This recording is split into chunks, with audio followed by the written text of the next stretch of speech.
Desde que la luz de Sanlúcar de Barrameda penetró en mis ojos cuando me asomé por vez primera a este mundo, no he dejado de curiosear, de descubrir cada día el entorno que me rodea. Los recuerdos de mi infancia son de atardeceres en la Algaida, de paseos solitarios perdidos por las callejuelas del barrio alto y de pacientes contemplaciones del solar marismeño subido a la atalaya del cortijo de Évora. Desde aquellos primeros años de mi vida, no han dejado de sorprenderme los pequeños y grandes acontecimientos que han ido forjando la historia de esta antigua ciudad. Y hoy, no sé por qué extraña inquietud, sigo preguntando al entorno las razones de mi existencia entre este conjunto de herencias culturales. Diálogos con la naturaleza es la música, la sonoridad, las vibraciones y la poesía del entorno sanluqueño. Es el diálogo entre el hombre y su tierra.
Hombre, para mí Doñana, yo la quiero como una mujer. Tiene nombre de mujer, por supuesto.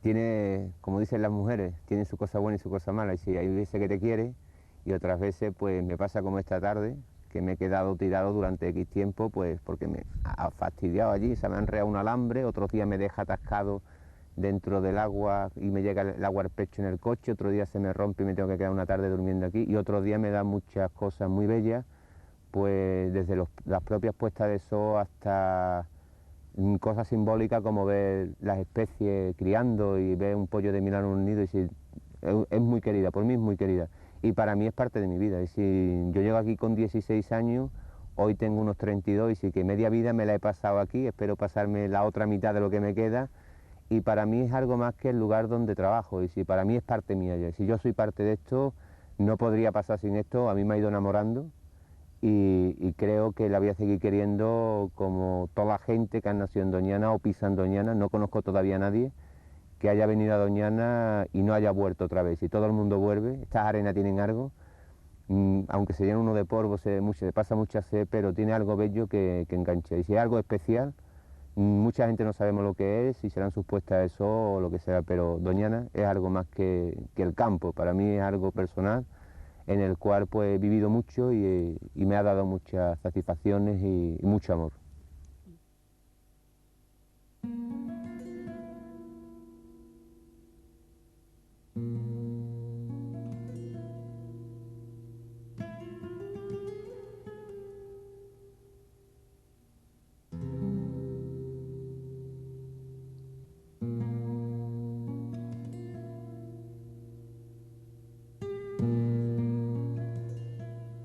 Los seres humanos confiamos en que cada día tiene lugar la puesta del sol. Confiamos también en un amanecer diario y no sabemos hasta cuándo este ritmo universal seguirá rigiendo el transcurso de la vida planetaria, aunque los científicos, estudiosos de la astrología, astronomía o astrofísica, pronostiquen que esto durará todavía unos cuantos miles de millones de años más.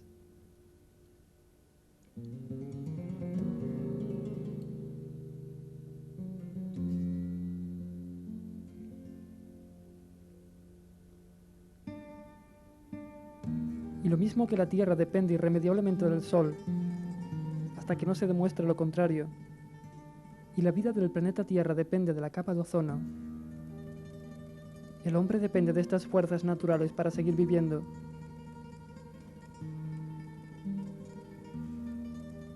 Dios, para los creyentes, una energía cósmica, dirige, coordina o influye en estas fuerzas naturales, ejecutando una aparentemente perfecta conjunción y armonía.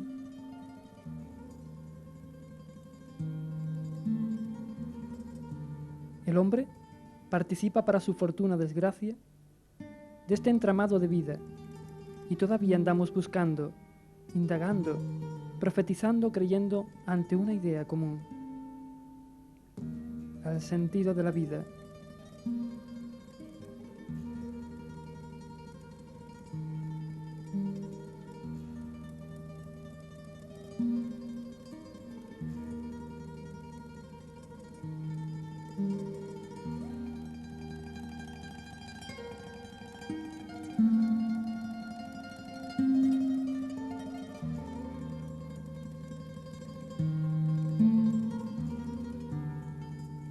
El vértigo que le produce a una mayoría de los seres humanos, el pensar o meditar sobre el sentido de la vida de nuestra especie, o el sentido personal de la vida de cada uno de nosotros, los confunde, aturde o angustia y los hace dependientes, ya que reconozco que investigar a través de uno mismo lo que conocemos como mirar a nuestro interior es como cruzar un desierto con todo lo que ello conlleva. Y todo el mundo no está dispuesto a pensar profundamente en el sentido de la vida, de su vida, y cruzar ese desierto hacia un lugar desconocido.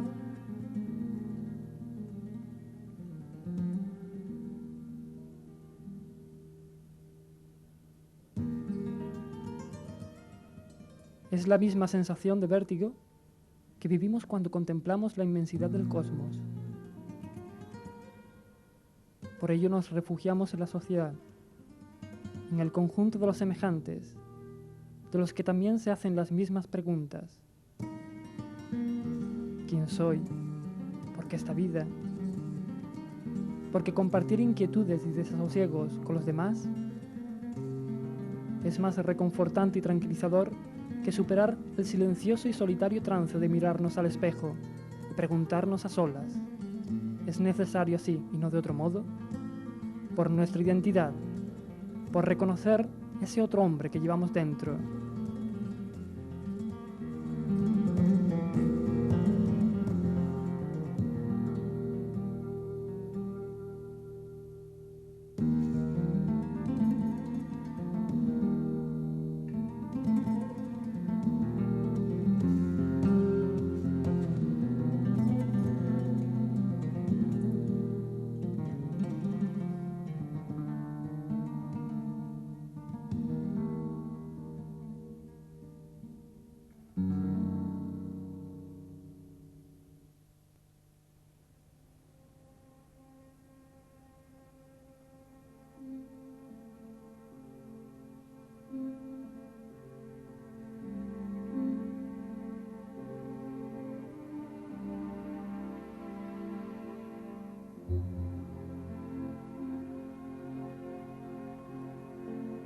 De cualquier modo, este ejercicio de reflexión es tan antiguo como el hombre, ya que nuestros primitivos humanos se preguntaron también las razones de su existencia y según la cultura en la que vivían, interpretaron que la vida la regalaban dioses representados por montañas, árboles, tierras, astros, el cielo, a los que sacralizaban.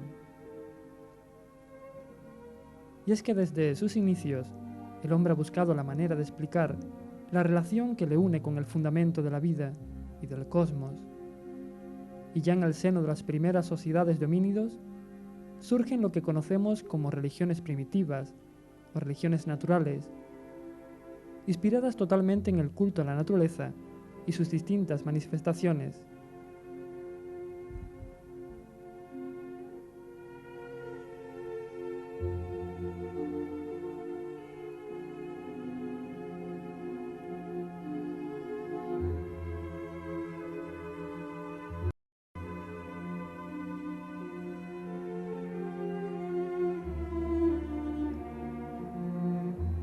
El sentido espiritual de nuestro lugar en la naturaleza se remonta a los orígenes de la civilización, y cada vez son más los antropólogos y arqueólogos que defienden la tesis de que el sistema de creencias predominante en la Europa prehistórica y buena parte del mundo se basaba en la veneración a una diosa tierra única, fuente de toda vida, y que irradiaba armonía entre todos los seres vivos.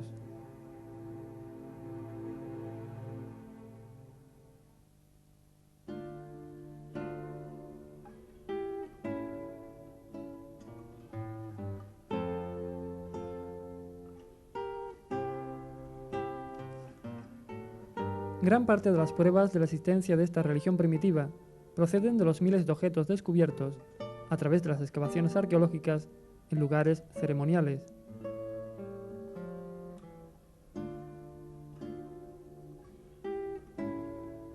Asimismo, entre los pueblos recolectores y pastores se adoraba en general al dios del cielo, mientras que los pueblos cazadores consideraban al sol el centro de la vida y lo convertían en objeto de culto.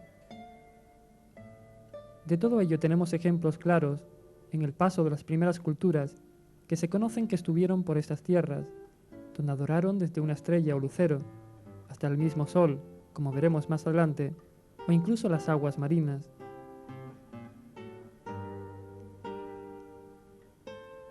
El carácter sagrado de estas tierras ha quedado reflejado en la evolución del nombre de Sanlúcar, que hace una clara alusión al lugar santo o sagrado al que veneraron las primeras culturas desde la prehistoria, cuando comienza a colonizarse el viejo valle del Guadalquivir.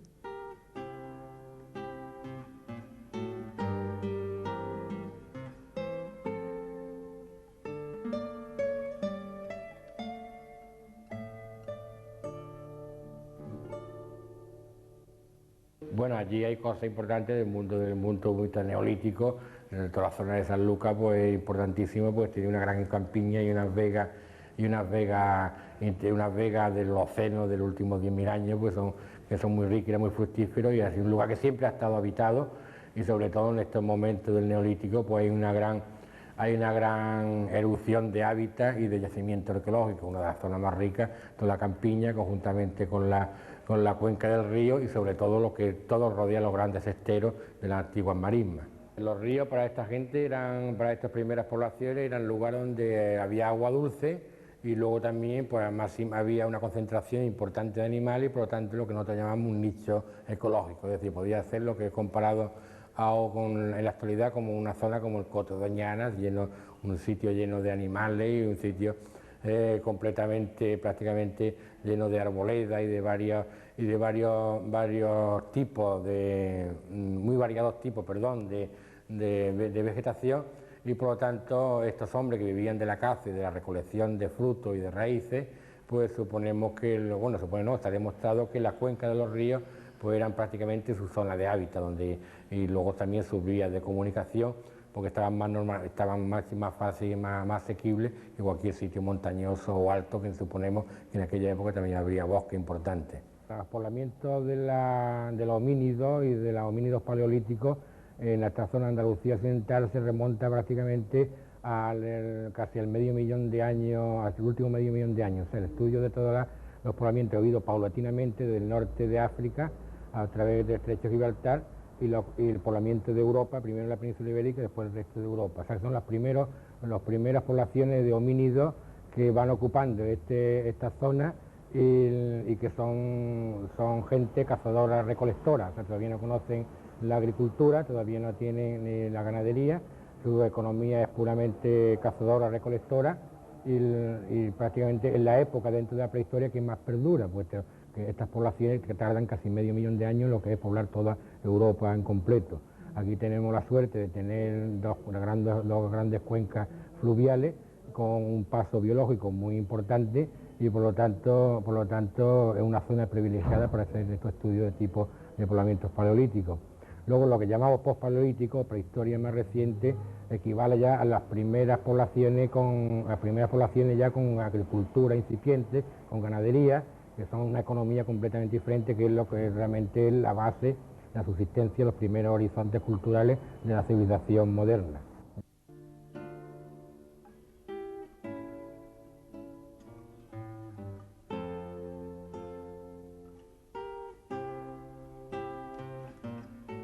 Ginés Sáez Hernández defiende la teoría de que el nombre de Sanlúcar deriva del término solúcar, que según él viene a significar el lugar sagrado del sol.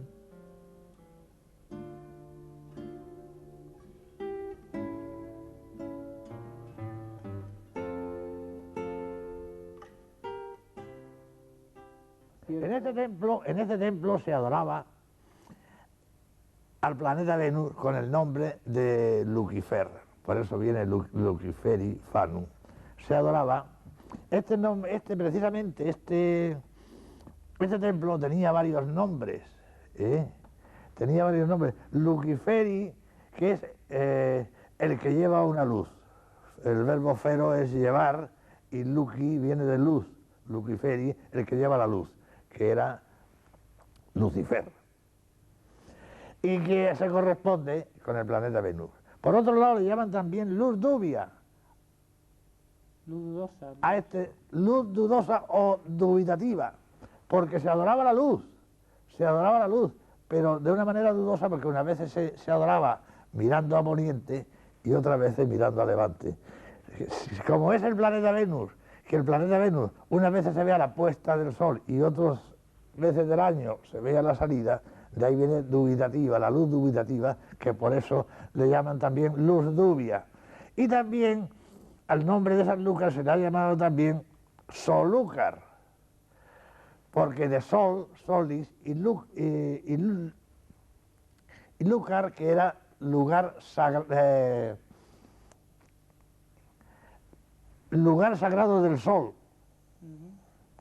Y esas palabras con el tiempo han evolucionado, unas han dado lugar a Sanlúcar y otras a Solúcar.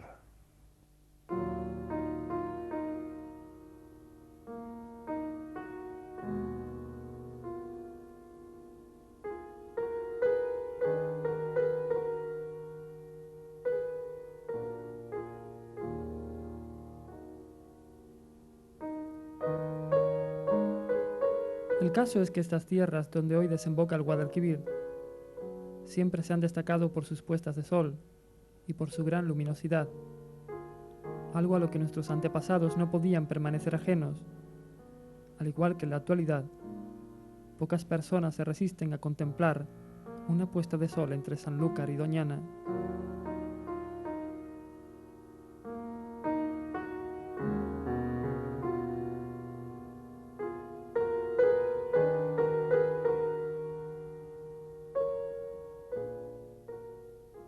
A mí me parece que el hecho de vivir en Sanlúcar no es por la actitud del contemplador de Sanlúcar, no es tanto, digamos, la belleza del paisaje natural o de la desembocadura del río, sino que realmente aquí hay un paisaje cultural. Yo miro la desembocadura del Guadalquivir y me parece que allí pues estoy viendo el trasiego de los barcos de la carrera de Indias, los barcos que se armaban aquí para ir a descubrir el mundo, aparte de las leyendas desde Tartessos al Luciferifanum de los latinos. Y no se olvide tampoco que el ventero que armó caballero a Cervantes en una venta era de Sanlúcar. Y eso para mí, todo eso junto, pues va suponiendo realmente una especie de almacén de recuerdos que yo no he tenido, pero que forman parte de la personalidad de Sanlúcar, ¿no? Y eso me compensa mucho, me atrae mucho. Hay gente que piensa que la energía, que ciertos sectores, cierta tierra tiene una energía especial. Yo creo que la energía del Coto es absolutamente incomparable y que ahí hay algo que realmente te influye. Yo no hablaría tanto de eso de las piedras que pueden hablar, pero sí de la energía de la tierra que te condiciona y que te hace sentirte feliz o desdichado en un sitio del mundo. Y yo aquí me siento feliz. Seguramente por eso, por esos contenidos enérgicos de la vieja tierra de esta zona, ¿no? Una sucesión de hechos impensables y que no se sabe dónde conducen. La vida ya en sí es un misterio. Cuando me hablan a mí de que en mis novelas hay mucha fantasía o que la realidad está deformada, yo siempre digo que uno está viendo constantemente cada día cosas inexplicables, secretos del mundo. Yo la vida no la entiendo. El hecho en sí, la vida biológica, no me cabe en la cabeza. Y cuando de noche miro al cielo, por usar un símil lírico que no me gusta, pues realmente el mundo sideral supone también algo que no me cabe en la cabeza, que me produce vértigo. Y entonces todos esos misterios forman parte de la vida. La vida está rodeada de misterios. No sabemos muy bien qué somos.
Una de las teorías, ateas según los religiosos, más respetadas por el conjunto de la sociedad, porque todos quizás lo hemos pensado alguna vez, es que el hombre no llegó a encontrar unas explicaciones razonables a su existencia, por lo que creó la figura de un dios, quizás inconscientemente, ante la necesidad imperiosa de tranquilizar su mente, de creer que había algo, de que no estamos los humanos desamparados.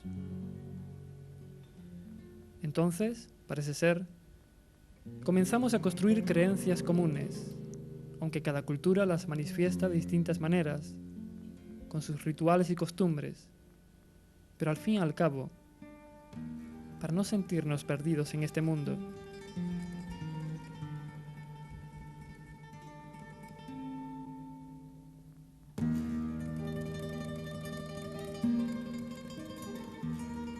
Quizás también los dioses, igual que en la antigüedad, encarnen nuestros deseos, así como nuestros miedos.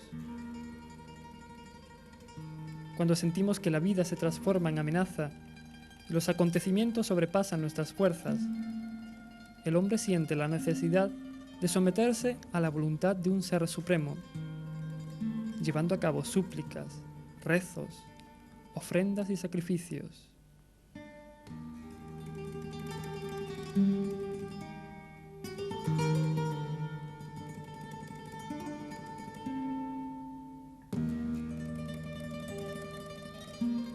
Las distintas religiones, según los estudiosos de estos temas, dan cobertura a la parte más oscura de nuestra existencia, algo que a muchos les produce cierta angustia al no saber cómo llenar ese sentimiento de vacío existencial.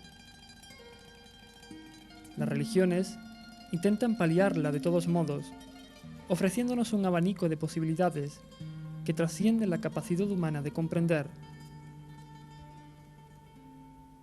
Entonces aparece la fe, que se antepone así al conocimiento, ya que para todas las religiones, la sabiduría procede de Dios y además es infinita.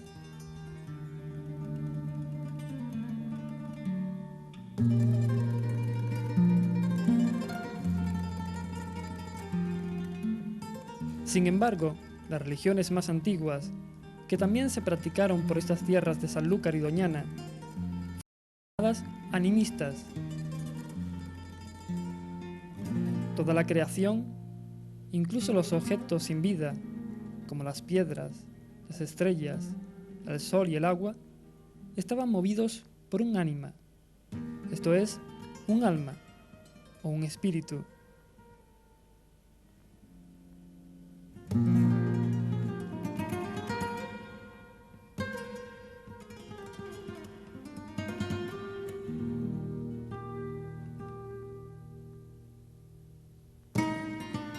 Y de ahí partía la idea de que todos estos espíritus, que le daban el carácter sagrado a la naturaleza,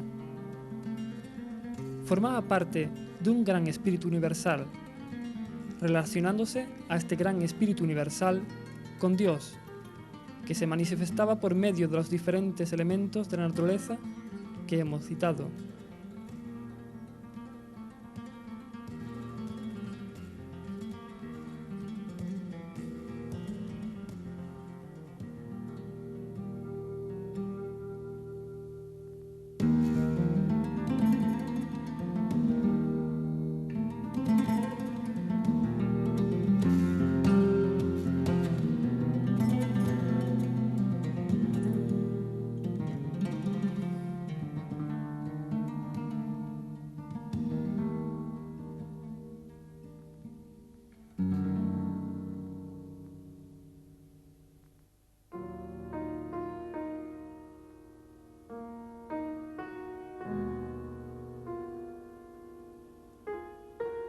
Sería interesante conocer exactamente las doctrinas de estos sistemas religiosos primitivos que tuvieron lugar en el Valle del Guadalquivir hace miles de años. Hoy, después de bastantes años de estudios, a través de la antropología y la arqueología, se han comprobado muchas de las formas en las que nuestros ancestros adoraban a la tierra y cómo la naturaleza de este lugar, plagado de historia, con el Guadalquivir como principal protagonista del paisaje, influyó en la cultura de los primeros homínidos y más tarde en la fenicia, tartésica, griega, cartaginesa o romana, por poner solo algunos ejemplos. De cualquier modo, el equipo de diálogos con la naturaleza ha querido ir en busca de ese hombre primitivo que habitó la tierra sagrada del sol. Y para ello, no hemos dudado en pedir al Gran Espíritu que protege la naturaleza de las marismas, de las tunas o el matorral, que nos revele los secretos de esta tierra.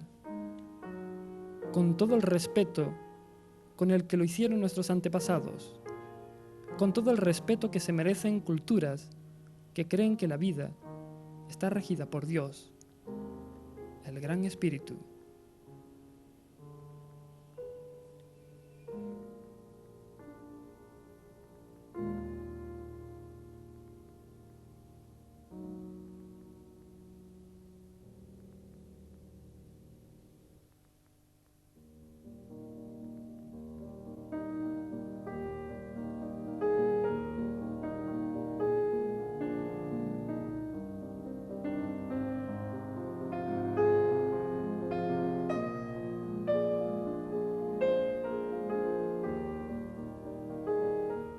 Oh Gran Espíritu, cuyo aliento da vida al mundo y cuya voz se oye en la brisa suave, haznos sabios para que comprendamos lo que nos has enseñado. Ayúdanos a aprender la lección que has ocultado en cada hoja y en cada piedra. Prepáranos para acudir a ti con las manos limpias y la mirada firme, para que cuando la vida se desvanezca, como se desvanece la luz al anochecer, nuestros espíritus puedan ir a ti, sin ninguna vergüenza.